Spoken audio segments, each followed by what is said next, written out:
Next is from Yumi Matsumoto, and the subject is crabs in a bucket. Hello K100. Now that John Laurinaitis has declared himself a victim, do you think that means he's going to sing like a canary and do some snitching?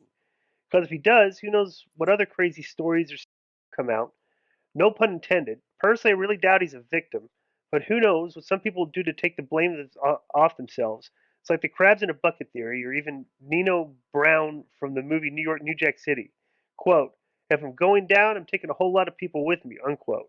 All I can say is get the popcorn ready. This might get interesting. Thanks, and Yumi Matsumoto. Oh, you think it's going to get interesting? Well, something already Look, kind of dropped today. I don't know if what? you guys saw it, but so Ashley Massaro, she died a few years ago. She was a WWE guy. You guys know who it is, but I'm just saying for the listeners, like she wasn't around that long, but Right. she had alleged that she was in the Middle East, was Kuwait or Iraq or in the Middle East, and WWE like had her put a lid on it and stuff like that, and then later on in a statement, Vince and the company said, no, we didn't know that never happened. We never heard of that. And now Johnny's lawyer is saying, yeah, Vince knew about that, and so did Johnny. Right. So that's the first thing that came out, really. Yeah. Well, I mean, like, you know. Well, how is Johnny the victim if they're like, hey, you want to, like, not sure how he's the victim there unless he ordered him to. Okay? Well, here's the thing. It's like, who are the bad guys there? Right. Like, if usually the bad guys go down, and it looks like Vince was a bad guy. It looks like John Laurinaitis was a bad guy. However, like I said, dude, people are sitting there making, doing, hours upon hours of speculation on this topic, right? And I'm just like, But there's one important thing, Disco.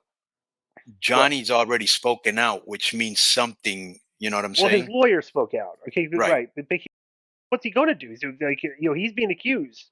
Right. So and the Justice Department is looking into Vince now because of this stuff, right? Yeah. They're trying to federal government, bro. Right, but then the thing is like, dude, it's like, okay, like me and Russo were talking about this in detail today, and like this is like the fact that everybody needs to know, bro. Nobody would have known about any of this if one of the NDAs had not been broken. Vince stopped paying. Like, I was wondering, like, like, Vince, well, the fact that nobody wouldn't have known about it doesn't make it right. Let me finish his factoids here, right? Let me finish his factoids.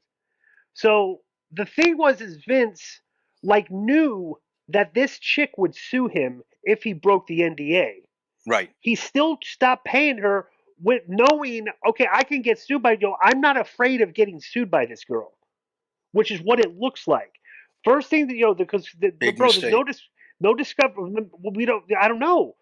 All we know is we've seen some text messages completely out of context, because I'm sure Vince and this girl have tons of text messages in between each other. They had a relationship, and we haven't seen anything that makes her look bad, right? Nothing. We haven't seen Vince say nothing yet, right? We haven't seen text messages from John Laurinaitis and Vince and stuff, and like we hear words like, and then you wonder, is like, these are illegal activities. Why is she, civilly suing him before the criminal complaint? Now, unless this is, if he gets accused of the criminal complaint, the civil complaint is a slam dunk. Right. But what if, like, you don't say that's okay? Go ahead. So unless, you talk so much, I forget. Unless Johnny's using this as a legal strategy.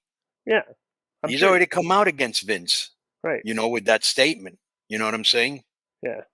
And plus they're, I mean, I just find like I don't know who's doing all this stuff against their will. This will all come out Discovery stuff, but this is like, this sounds like a relationship.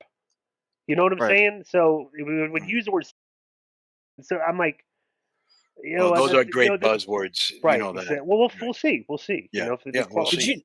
Did you know? So, and did you see Di and Konnan? You'll recognize the name just from this show, but Brad Shepard's name came up in the Vince stuff. Who? Oh, that Shepard, that dirt cheek. Wait a minute. Let me hear.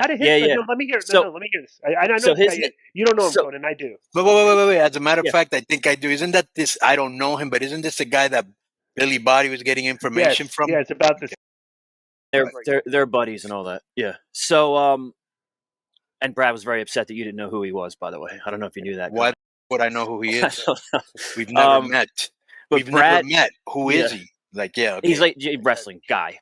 So he actually knew the girl Grant's name last summer, tweeted it, and people were pretty disgusted. So he was named because in the suit and everything, it doesn't say Brad Shepard, but it says online sources already had my client's name out there. That's because of Shepard. Shepard's the one that leaked her name last summer. Well, everybody obviously knew who this girl was. She worked there. Yeah. This isn't like a random person. They gave her a job at WWE. Everybody at WWE obviously knew who this chick was. Yeah, but the idea being if there's an NDA and no one's supposed to talk about it, somebody gave her name to Brad, or Brad found it out somehow. So yeah. Right. Yeah. So that's why I always say the best thing about NDAs is, what if somebody, whoopsie. right?